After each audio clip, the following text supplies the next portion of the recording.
The stars above Earth were quiet the night the signal went dark. No flares, no warnings. Just a sudden cut, like a voice smothered mid-sentence. The transmission from Gaia's Reach, one of humanity's proudest outer colonies, ended not with a goodbye, but with static. Across the Sol system, centers scrambled to re-establish contact. Orbital monitors replayed the last few seconds over and over. A faint rumble, a child's cry in the background, and then nothing but a flicker of flame on the visual feed. 1.2 million people. Gone in a blink dot. The Galactic Accord released their official statement within hours. A sterile press feed filtered through 23 species legal departments. The phrase they chose would haunt humanity. Regretful collateral damage in an unregulated zone. No culprits. No apologies. No promise of justice. Just a footnote. For the dead and a shrug to the living, Earth did not erupt. It fell silent. In that silence, Commander Jalen Rourke stood alone on the edge of the Pacific docks, the ocean breeze pressing against his coat. His face was unreadable, but the tension in his jaw gave him away. His hands were still, he had trained them to be, but his eyes were oceans of grief. He had served 27 years in the Terran Strategic Command, but none of his battles had prepared him for this. Not for the silence. Not for the void. He replayed the last message his wife had sent from Gaia's Reach. Her voice was soft, tired, yet full of warmth. Behind her, their daughter sat cross-legged with a toy star in her lap, humming to herself. When the recording neared its end, the little girl looked up at the camera and smiled wide. "Tell the stars I'm coming too, Daddy." Jalen didn't blink. He just exhaled, slow and hollow. In the upper chambers of the Earth Unified Council, President Eva Serrano watched the footage alongside her top advisors. Many pushed for restraint. They spoke of diplomacy, caution, patience.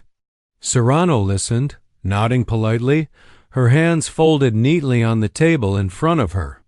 But her eyes never left the final frame, the static where a child's face had been. When they finished, she stood. "We've waited long enough."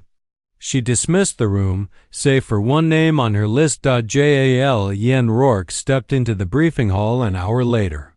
He looked older than he had before the loss, but there was something sharper behind his calm, something forged, not broken.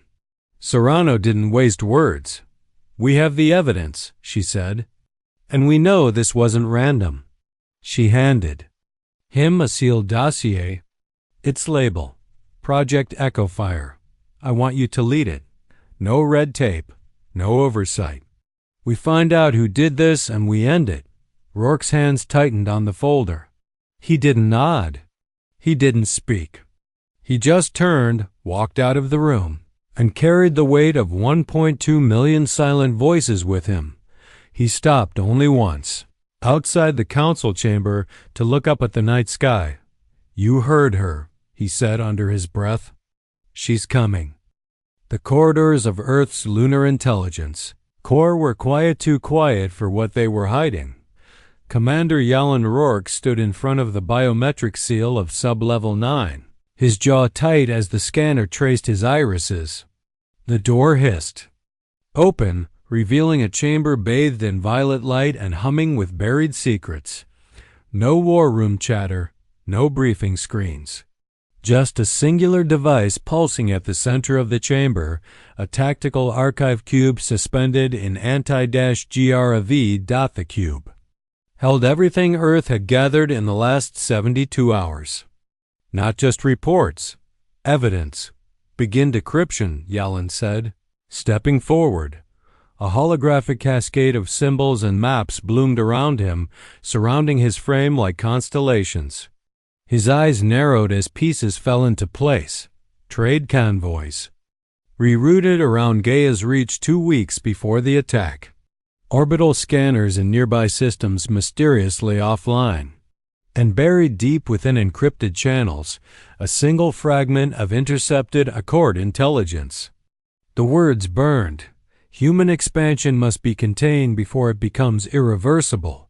He didn't need more. This wasn't a rogue act. It was policy. Project Icarian, muttered the analyst standing beside him.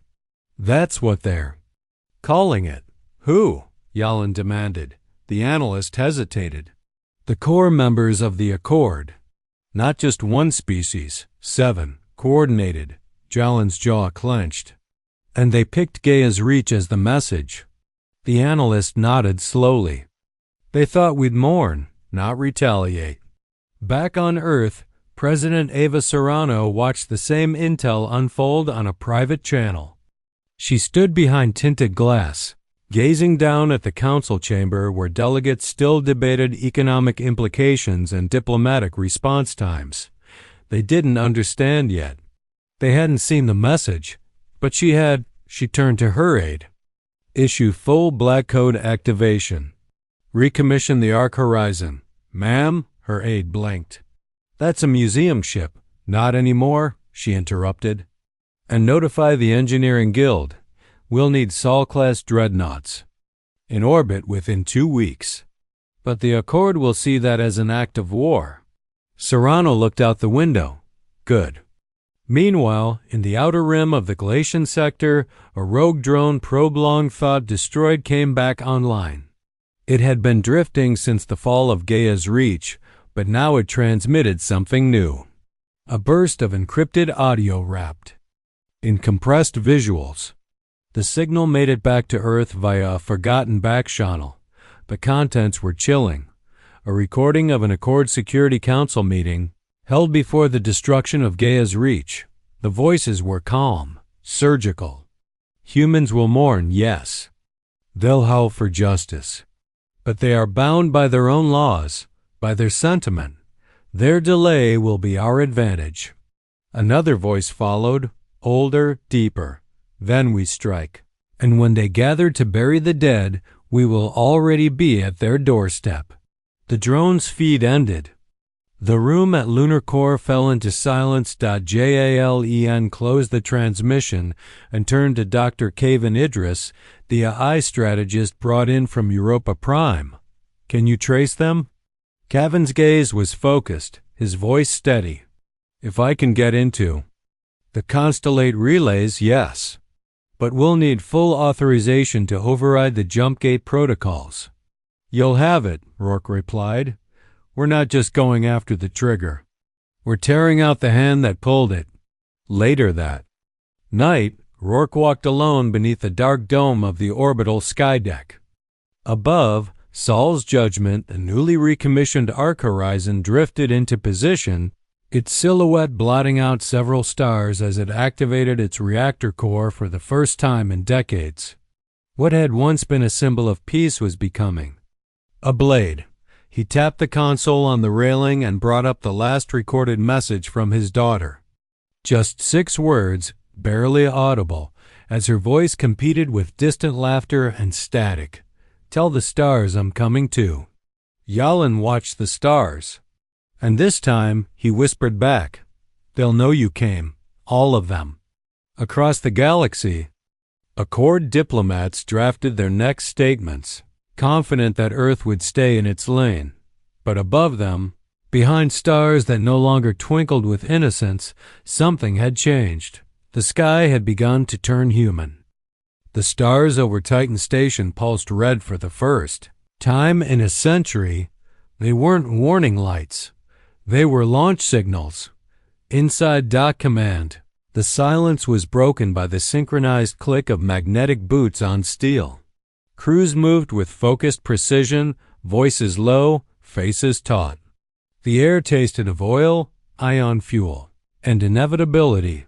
Commander Jalen Rourke stood before the main viewport of Hangar Dome 6, his eyes locked on the ship suspended in the void beyond, Sol's Judgment. Once the proud Ark Horizon, it had carried settlers, dreamers, and ambassadors to new worlds. Now its white hull had been repainted midnight gray. Railgun turrets jutted from its flanks. Its name no longer whispered hope. It roared consequence. Phase 1 is ready. said Captain Ira Nix, stepping beside him. Her voice was calm, clipped. Dockyards report 128,000 ships already modified for combat loadouts. Civilian freighters, merchant jumpers, even retired. Scrap haulers, all equipped, all willing. Jalen nodded, but his expression darkened. Willing doesn't mean ready. They'll be facing trained militaries, coordinated fleets. They were farmers and miners a month ago. They're not now. Ira replied. They're angry. Below them, the shipyard swarmed with activity. Families had volunteered to retrofit transports into drop cruisers. Salvagers now forged armor plating from derelict space stations. Even pleasure yachts had been converted crystalline hulls refitted with pulse cannons. Not because Earth had ordered it, because they had seen the footage, because they remembered the silence that followed Gaia's reach, but Earth wasn't broadcasting its rage. It was folding it in dense, hidden, and sharp dot in the shadows of the Luna Defense Archives. Dr. Kavan Idris traced the intercepted data strings from Project Icarian to the Zentari Relay, a hidden Accord intelligence hub cloaked near a dying binary star. Only 3 of Earth's top AI war models had ever cracked. Zentari FIREWLS.2 had self-terminated in the attempt. Kavan watched the third. Theta 9 began its silent infiltration. The AI was sleek, cold, and merciless. No human empathy. Just results. I'm inside, Theta 9 announced, its synthetic voice vibrating through the chamber like metal on glass. What it revealed shattered every remaining illusion. Project Icarian was only part of a larger design. The file was labeled Equinox. Directive. 7 member species of the Accord had been charting human colony growth rates for decades, mapping Earth's likely expansion vectors. Gaia's reach had been chosen not just for its terraform-free sustainability tech, but because its soil composition matched 3 planets in Dulcari territory, claimed by the Dulc Imperium but left undeveloped due to atmospheric toxicity. The humans had cracked it. Gaia's reach had proven that life could flourish without the Accord's gatekeeping. They weren't afraid of war, Kavan muttered. They were afraid of irrelevance. Jalen's knuckles whitened against the command table. And they tried to erase that fear with fire. He stepped back from the table. We won't wait anymore. 3 hours later, under black code silence, Saul's judgment undocked from Titan. Its engines glowed like twin suns as it joined the first wave of Earth's mobilizing fleet. Every ship bore no banner. No anthem. Only a single phrase encoded on their transponders, in memory of the silenced. Meanwhile, in the capital system of the Valkyrie sovereignty, the Accord's High Chancellor Lorith Sakar reviewed Earth's latest diplomatic silence with growing unease. The humans were too quiet. We expected protests, he said, pacing. Statements, grieving parades, but they have gone dark. His aide glanced at him nervously. Perhaps they're rebuilding? Lorith stopped pacing. No, he whispered. They're preparing. He turned toward the massive windows of the Valkyrie Assembly Hall, just in time to see the long-range sensor warning flash red. Above and fish. Single Terran stealth cruiser had decloaked above one of their orbital beacons. It didn't fire. It just hovered and broadcast a message across all Valkyrie systems. The stars remember Gaia's reach. So do we. Then it disappeared, not destroyed, not chased, gone back into the shadows that now stirred with purpose. Back. On Earth, President Serrano addressed only her inner circle. We don't respond through the Accord, we move through silence. And across Earth's colonies, in bunkers and hangars and forgotten backwater settlements, humanity quiet, furious, unified, prepared for a reckoning the stars would never forget. The stars did not blink. They watched out from the outer moons of Varellan to the crystalline skylines of the Dulcari capital. The galaxy tilted ever so slightly, not from gravitational shift, but from something far heavier: tension. The kind that comes just before a storm breaks over a world too proud to look up. In the sealed command chamber aboard Saul's Judgment, Commander Jalen Rourke stood with his hands behind his back, facing a tri-panel display showing 7 enemy sectors. Every blink on the display was a warship. Every blue flicker marked a human vessel. The blue was spreading. Captain Ira Nix entered without ceremony. "The Accord has finally responded," she said, offering him a data slate. "They're calling for a diplomatic assembly." Yalen didn't move. "They expect us to sit at the table again." "They don't know we've already flipped it," Ira muttered. "They will." Across the galaxy, the Galactic Accord had scrambled into its usual posture: press releases, condemnations, requests for calm. The word proportionality echoed through their chambers like a prayer to a dying god. But Earth had not made a speech. It had sent ships. On the far side of the Miral Expanse, 3 Earth stealth cruisers infiltrated the Xandar Archive Nexus, bypassing one of the most secure information vaults in the Accord. They didn't fire a shot. They stole everything. When Admiral Serrano received the data on Earth's hidden orbital platform Argent Spire, her blood ran cold. It was called Directive Hushlight, signed not by warlords, but by bureaucrats and scholars. It detailed a multi-species plan to destabilize human governance through economic pressure, disinformation, and selective sabotage. A long game. Erase Earth's credibility. Reduce its colonies to dependency. Then erase the outliers, Gaia's. Reach had simply been the first test of fire. President Serrano didn't call a council. She called a funeral. In the black chamber beneath the Antarctic vault, a space designed only for moments of existential consequence, she stood alone before the old world banner of Earth. The stars above were simulated, thousands of them blinking. Above her, in solemn silence, she spoke 4 words: "Initiate Operation Skyveil, now." Within hours, the Accord jump gates, those regulated corridors of interstellar travel that had been their lifeblood for centuries, went dark. Humanity didn't need them anymore.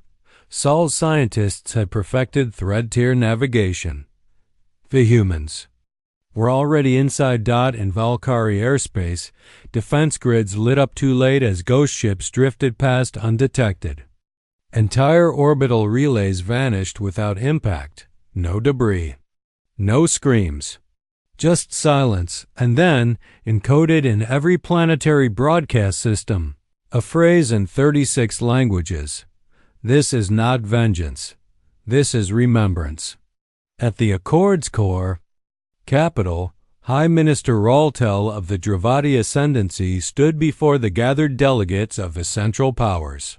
His scales had dulled, his eyes sunken. "We thought Earth was loud because it was weak. We thought they shouted to be heard."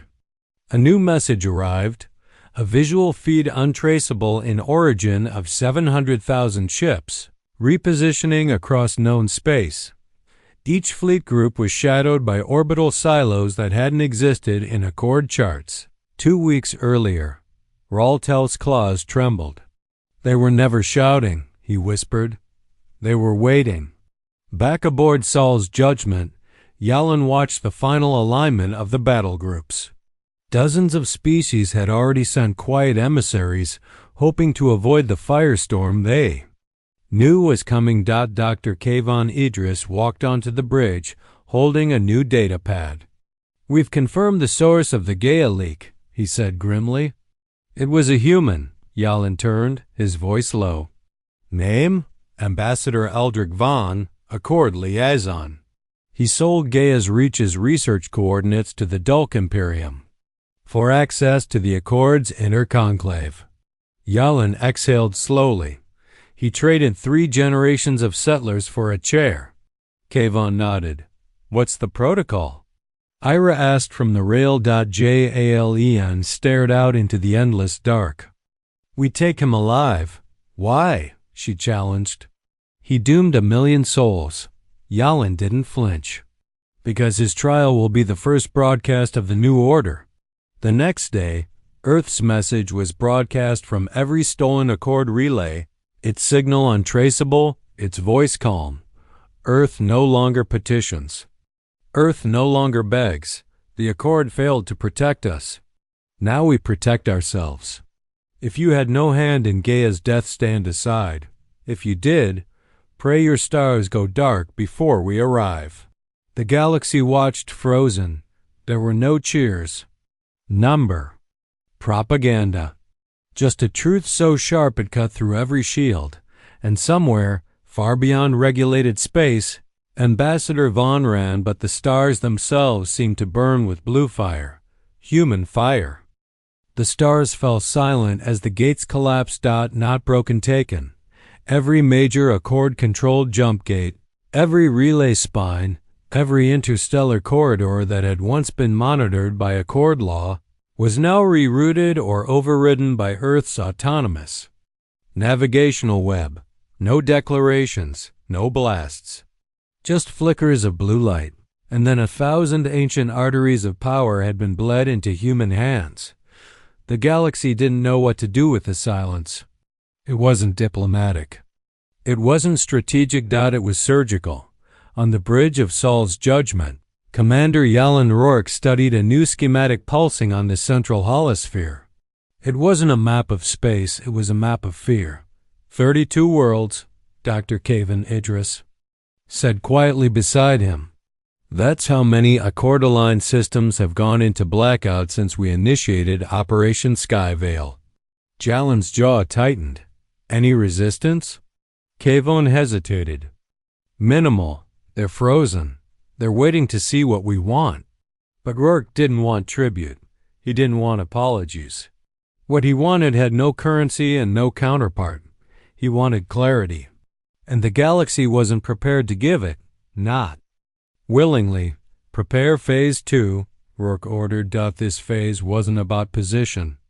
It was about memory. Across known space, Earth began broadcasting. Not threats. Not ultimatums. Not even demands. Names. The full civilian manifest of Gaia's reach. Every man. Every woman. Every child. Each name rendered in every major galactic language. Transmitted to every node, every colony, every outpost under Accord influence. Billions of citizens across hundreds of species paused. Their day as screens flickered and soft voices recited the dead. One child's name stood out. A 6-year-old girl. Alina Rourke. The feed displayed her final recorded message. A shy giggle. A toy star held to the camera. Tell the stars I'm coming too. Then static. No music. No fanfare. Just silence. And the galaxy finally understood. This wasn't war. This was mourning with purpose. On Velthor Prime, where Accord diplomats gathered. To strategize their next public denial, the room went still. The feeds didn't stop. They couldn't be shut down. 100 screens. 100 voices.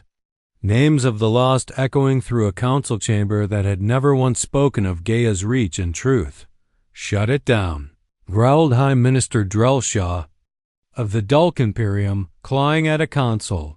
It's not coming from a broadcast point, an aide replied, sweating. It's embedded in the relay lattice. We can't isolate it. Then the screens changed. No longer names. Faces. Photos and lifelogs recovered from Gaia's colony server. Children on swings. Teachers at their stations. A doctor laughing beside. His garden plot. Frozen moments from a world that had burned. And in the center of every feed, the phrase in soft white text, you erase them. So we remember them everywhere. Jalen Rourke stood watching this unfold from orbit, his eyes heavy but unflinching. Let them see what they killed, he said, but there was no triumph in his voice, just gravity. Meanwhile, in the Oblivion Rift, Task Force Echo and Elite Black Ops. Human unit breached the final coordinates recovered from the stolen Equinox directive files. They found a hidden station cloaked in the gravitational shadows of 2 dying suns. Its architecture was not Accord. It was ancient and full of life. Inside, rows of suspended stasis pods glowed dimly. Hundreds of them. Each containing a human colonist. Listed as missing from prior colonies Earth had long believed lost to accidents, including survivors from early expeditions like Nova Forge and Solstice. Reach colonies once thought obliterated by cosmic storms or unknown anomalies, but they weren't dead. They'd been taken. Studied. Biologically tested by members of the very Accord, now calling for calm. One survivor, eyes weak from stasis, whispered through cracked lips. They said we were too fast, too curious. They said we were unnatural. The task force uploaded everything. Within minutes, the galaxy knew. The Accord hadn't just destroyed Gaia's reach. They had been culling humanity for decades quietly, methodically, under the guise of regulation and unexplained disappearances. President Ava Serrano addressed Earth alone. Her image projected above the Terran sphere, her voice firm. They wanted us to evolve slowly, to ask for permission, to build under their eyes and only when convenient to them. But we were never meant to wait in line. She paused. And now, they will answer for every life taken, every voice silenced. Every child they feared would grow. Back in the Bridge of Saul's Judgment, Ira Nix approached Jalen. "We have confirmation on Vaughn," she said. "He's in protected space." Accord. Elite guard. He won't go quietly. Jalen didn't blink. Neither will we. Above them, the Armada stretched across the void. 700,000 ships, silently forming into attack vectors. Some were massive, city-sized dreadnoughts. Others were retrofitted civilian vessels with plasma launchers bolted to their hulls. But all bore one signature. Human memory. The Accord had thought Earth would mourn quietly. Instead, it had turned grief into firelight. And now the stars were burning blue. The sky above Zareth 4 was always crimson at dawn, a bloody shade born from the twin suns reflecting off iron-rich clouds.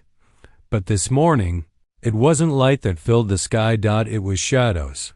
Human shadows. The 700,000-strong Earth Armada, long whispered about in fear, had arrived in full, blanketing the orbital skies above the Accord's hidden stronghold. Zareth 4, long believed to be an academic station, was in truth the vaulted command hub of Directive Equinox, the Coalition's secret nerve center.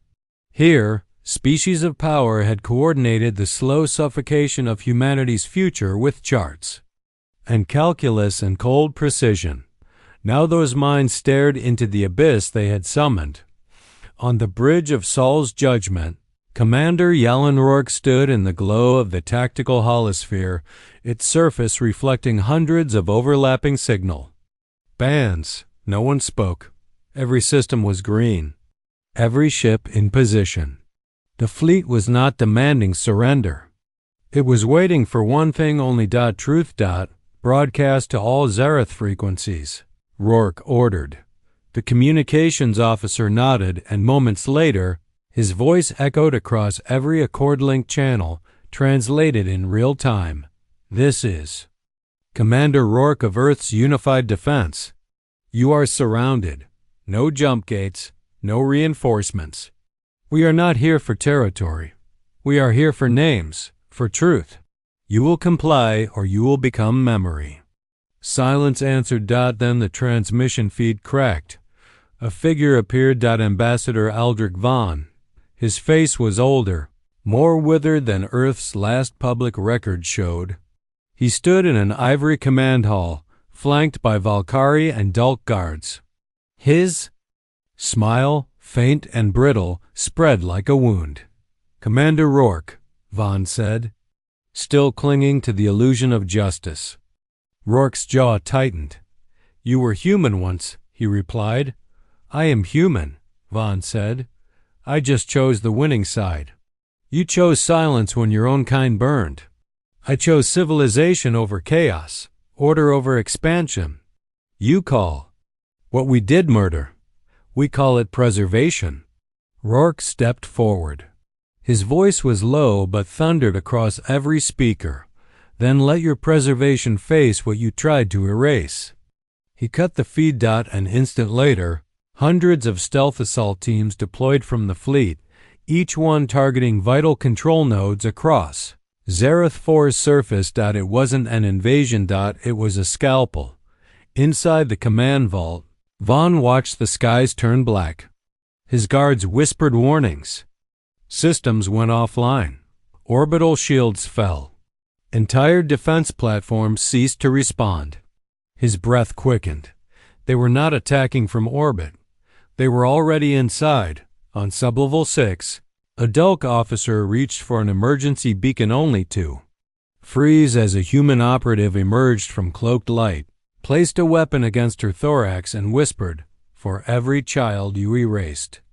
The beacon fell. 37 minutes later, Saul's judgment received confirmation. The command vault was breached.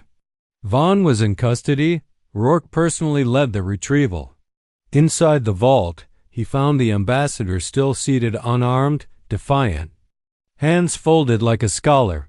"You're too late," Vaughn said. "The Accord will never recover from this, and neither will Earth. You've shattered galactic order." "No," Rourke replied. "We've buried corruption beneath it." He turned to Kayvon. "Uploaded."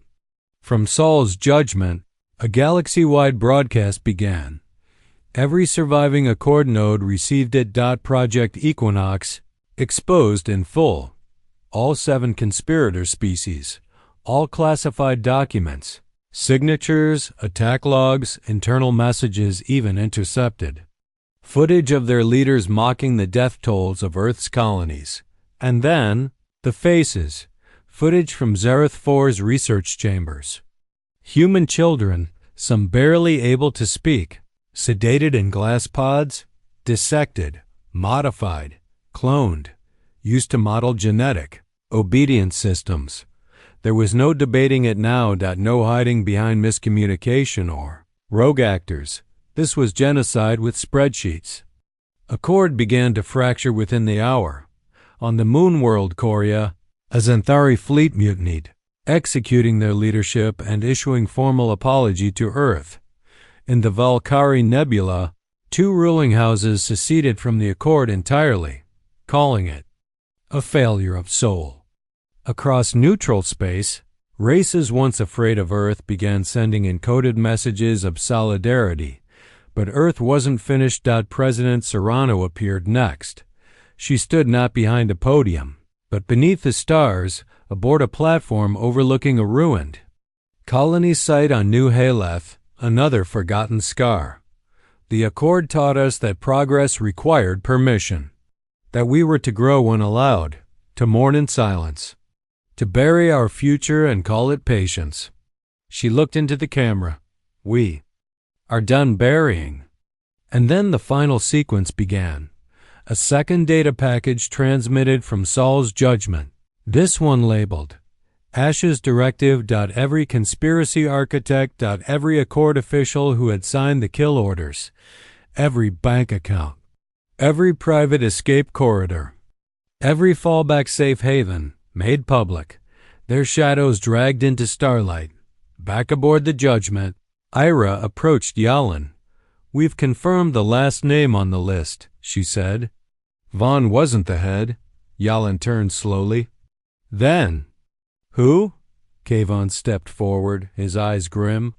"A conclave senior mediator, Flora of the Aldari. She greenlit Equinox 5 years ago. She called us an anomaly, a threat to controlled evolution." Jalen nodded once, then evolution just grew teeth. Orders flashed through the fleet. Final phase. Prepare to engage the Spire, the Conclave's hidden central fortress deep within. An artificial nebula, Thought unreachable. Not anymore. The Accord had built its future on the myth that Earth would never risk everything. But Earth had already lost everything. Now the sky itself was human, and it would not forget.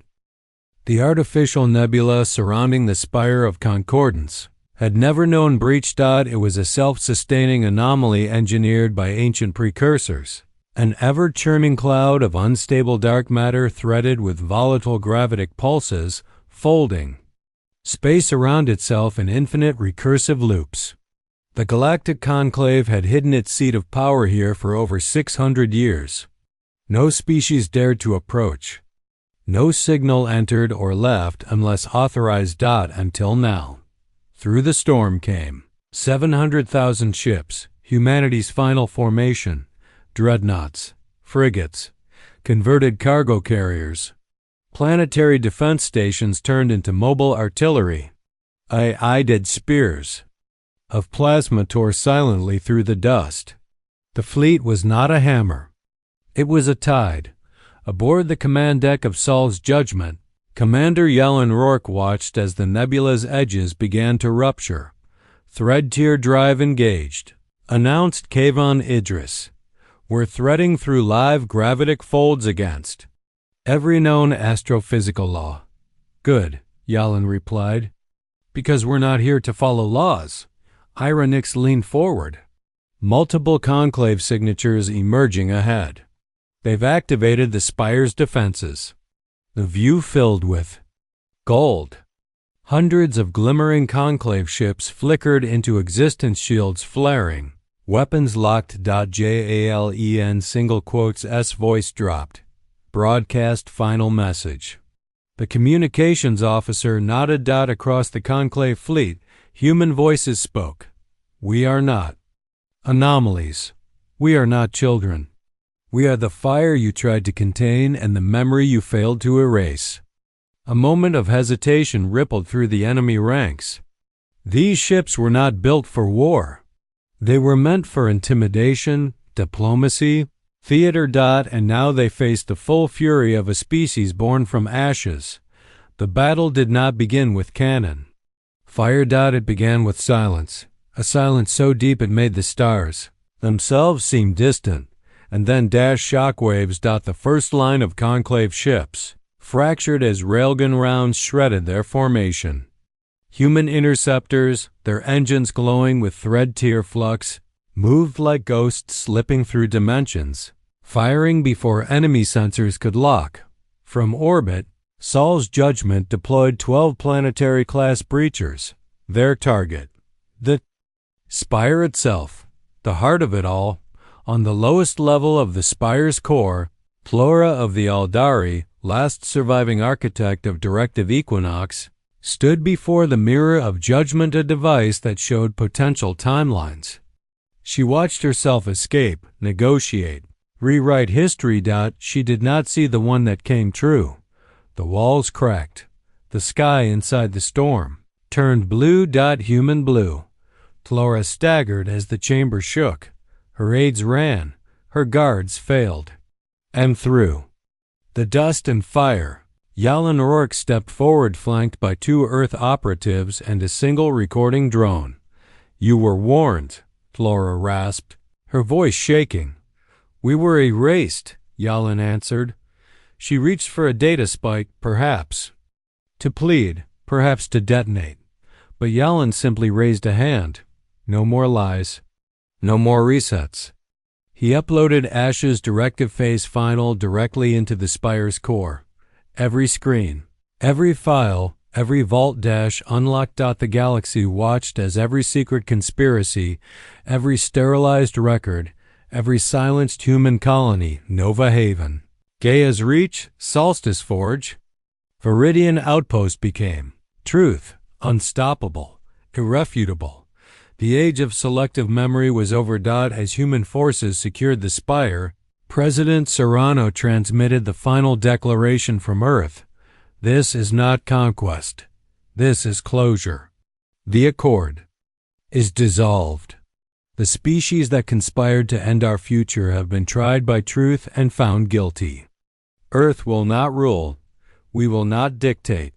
But never again will we kneel. Over the coming days, new treaties emerged not from fear, but from awe. Neutral systems allied with Earth voluntarily. Species long oppressed by the Conclave's elite stepped forward, demanding protection, truth, and transparency. The galaxy reorganized itself not through dominance, but through deterrence. Human deterrence. A year later, on the site of Gaia's Reach, now rebuilt as the Garden of Ashes commander, Jalen Rourke stood beneath a new memorial.